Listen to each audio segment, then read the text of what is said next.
Here's the thing. I don't mind medical centers, and I don't mind waiting rooms in medical centers. Heck, I'm not even really bothered by the smell of sterilizer or the dead person perfume they always seem to spray all over these buildings. But what I do mind is waiting in places like this with people like Elias.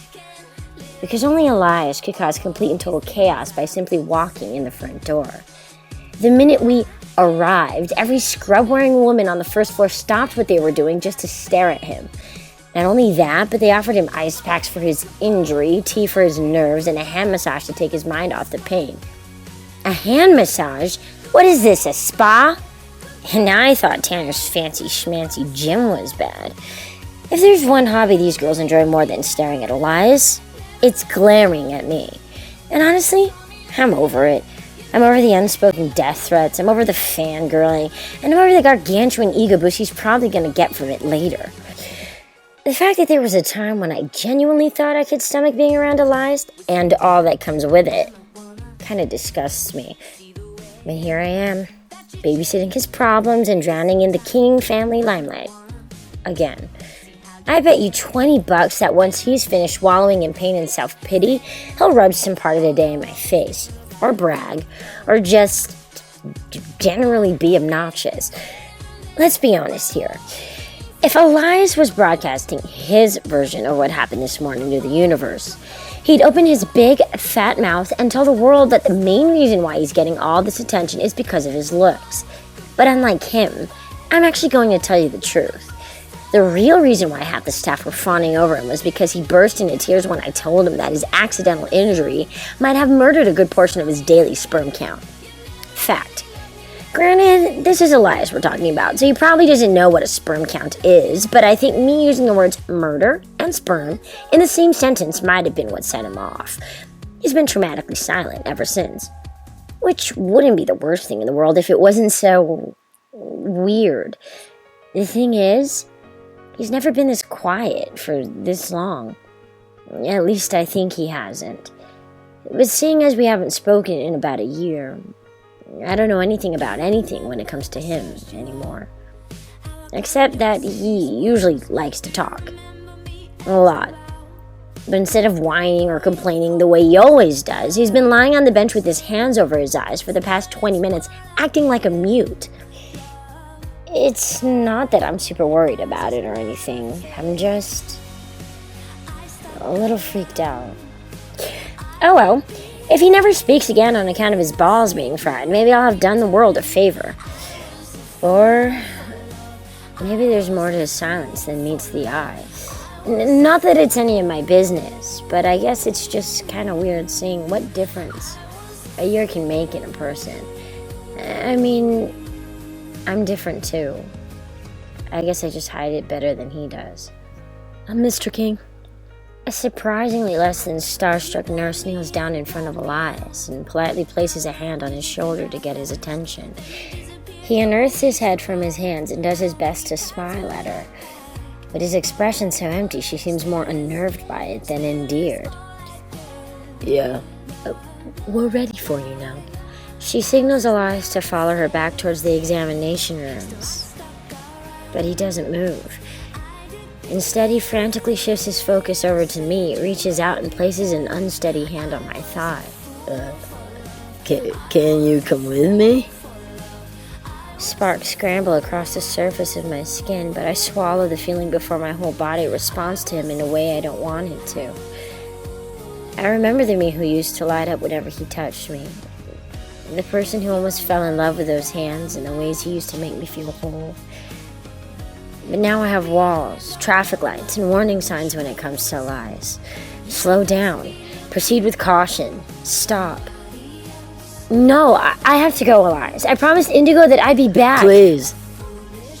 I don't want to go in there alone. No one does. No one wants to go through anything alone. But they do. They suffer in silence while the rest of the world is filled with sound, joy, and color. Some people get stuck in black and white, separated, isolated. But nobody chooses loneliness. People just choose to leave. And I don't want to spend my afternoon dragging you in and out of doctor's appointments. Alex, I have a life, Elias. There's a whole world out there that's going on without you, and I want to get back to it, okay? So just go by yourself. I said I'd bring you here, and I did. I have to go. I grab my backpack off the ground, slip into the straps, and bolt to my feet a little too quickly. But the second I stand up, my brain detaches from my body and leaves me floating through space. The ceiling blurs into the floor, and it takes my knees hitting the ground for me to realize I'm not floating at all. I'm falling. Hard. In front of everyone. In front of him. Elias's hands are on my shoulders, and he's down on the floor staring at me, eyes wide and uncharacteristically worried. Babe, are you okay? I wriggle out of his grip and try to get a handle on myself before the weight of my embarrassment crushes me. I'm fine! Just get off me! His gaze stays steady on mine. But I can't stand it. I can't stand him. My skin crawls every time he looks at me because his eyes are so different. Because he's so different. His light switch sincerity doesn't make any sense, and neither does his concern. He used to be the boy whose stare was wild and reckless, careless in all the wrong ways. And I miss that boy, because that boy could let me go. But this one doesn't seem to want to. I'm sorry. I just wanted to help, he says. Since when? Well, I don't need your help. Thanks. Is everything all right, young lady? The same kind-eyed nurse from earlier appears out of nowhere and starts eyeing me like I'm one of her patients. I scramble off of the floor and away from her as fast as my legs will let me. I don't need this right now. I need distance. I need to disappear out the door and put as much space between me and Elias as possible. She's standing in my way, blocking all the exits, looming between me and a door I desperately need to reach. I'm totally fine. I'm sorry. I just got a little lightheaded for a second, but I'm okay. I straighten up and attempt to walk away from her with the precision of a runway model, but my body tilts to the side like it belongs to a cheap drunk. She places a latex hand on my shoulder and steadies me the way my parents probably did when I was first learning how to walk. #fail. Well, as much as I'd like to take your word for it, I think we should check your blood pressure and make sure you're properly hydrated before you go, she says. Honestly, I don't think that's necessary. Really, I'm fine. How long are you going to keep this up? Elias asks. His eyes cut across the space between us and straight over to mine. Keep what up? The lying. You nearly passed out, Alex. You're not fine, so stop saying that. You're right. I'm not. I haven't been ever since I met you. How is what I choose to say or do right now any of your business, Elias? He shuffles out from behind the nurse and positions himself so he's standing directly across from me. His eyes are so intently focused on mine, I feel his stare underneath my skin. It isn't. That doesn't change the fact that I'm worried about you. A year too late. Well, don't be. That's Kai's job now. All the color in his face fades. I know. But it didn't used to be. I open my mouth to argue back like it'll change things, like talking enough will somehow eliminate the truth, but the words die away in my throat. He's right, regardless of whether I want him to be or not. Look, Elias, can you just... The doctor will see the both of you now. As long as you don't mind sharing a patient room with Mr. King, ma'am, Dr. Garrett would be happy to. Actually, I do. Can't I just wait until he's finished and then see the doctor on my own after? I ask. Elias sighs loudly enough for me to hear the annoyance bubbling under his breath. You could, but Dr. Garrett is booked until 5 this afternoon. I may be able to squeeze you in after that if you have time. Is she out of her mind?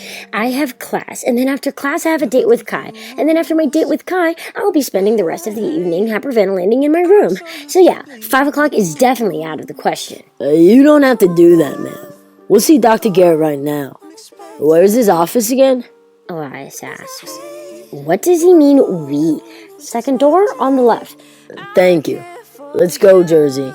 Elias reaches for my hand, swallows it in his, and starts limping down the hallway with me clumsily trailing after him. As soon as the nurse is out of sight, I wrench myself out of his grip and send my palm sealing towards his face. A year ago, he would have stopped me. He would have smirked and wrapped his fingers around a wrist I didn't want anyone to touch just because he could. But today, he doesn't move. Today, he lets me hit him. He lets me hurt him. He stands there and swallows the sting of 365 days of anger without saying a word. His silence swallows me. Dark red guilt floods my veins, races up the sides of my cheeks, and rips the twisted sense of righteousness right off my face. I shift my focus to the floor, ashamed of the person I'm becoming, disgusted with the person I've become. Weak, angry, wild, shallow, see-through, and stubborn. All because I can't admit that I'm sorry, Jersey. Elias tips my head up with careful fingers and inches towards me, an unsure step at a time. I will my hands and arms to move, but they don't. Every muscle stops and slows to the point where I feel like my whole body is made of molasses. But Elias is all speed and precision. Suddenly, his hands are inches away from my cheek, his chest inches away from my chest, and his apologetic lips way too close for comfort. He stares down at me intently, intensely, his eyes straddling the line between danger and regret. So I break the moment before it consumes us both. I step away from him, back over a line I can't let myself cross. Not now, not ever again. This isn't a dance we can do anymore. It's too familiar, too broken. Because I still remember what his goodbyes felt like. And I'm not going to stick around for his I'm sorry's. You shouldn't be. If anything, I should apologize to you, Mr. King. Assaulting a member of staff could get me expelled. Elias's eyes narrow, and he straightens up stiffer than a board. Stop that. Stop what? He leans in close enough to unsettle me. Acting like we don't know each other. I know you better than you think I do, Jersey. You don't know me at all. Of course! How could I forget? I guess taking my virginity and leaving me on a beach makes you an expert, doesn't it?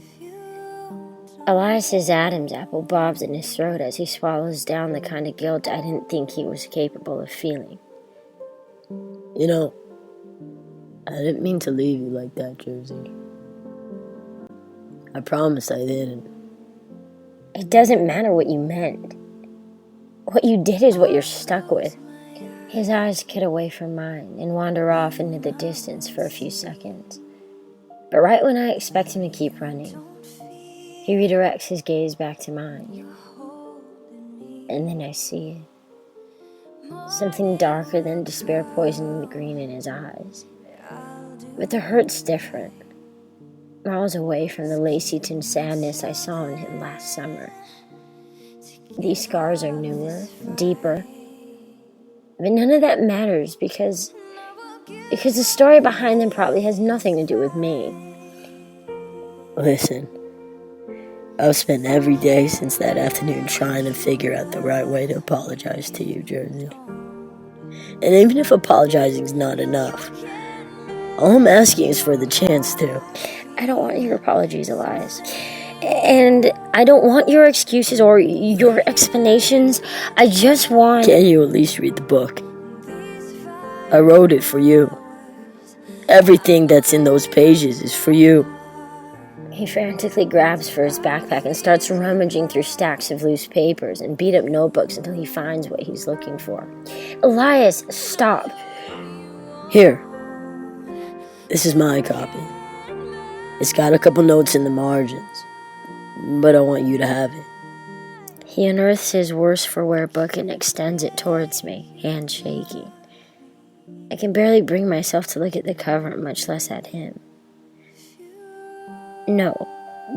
But you're in my class. You'll have to read it anyway, so why not just take it now? He's still a child. A boy with too many wants who's hoping for a happy ending he doesn't deserve. And this is why we're different. Too different to fix things. Too different to fit back together again. He just doesn't want to see it. But everybody has to swallow the ugly truth sometime. His time's just come earlier than he expected it to. Alex, please? I don't want to. The second I leave this office, I'm dropping your class. That's a promise, Elias, and unlike you, I'm actually gonna keep it.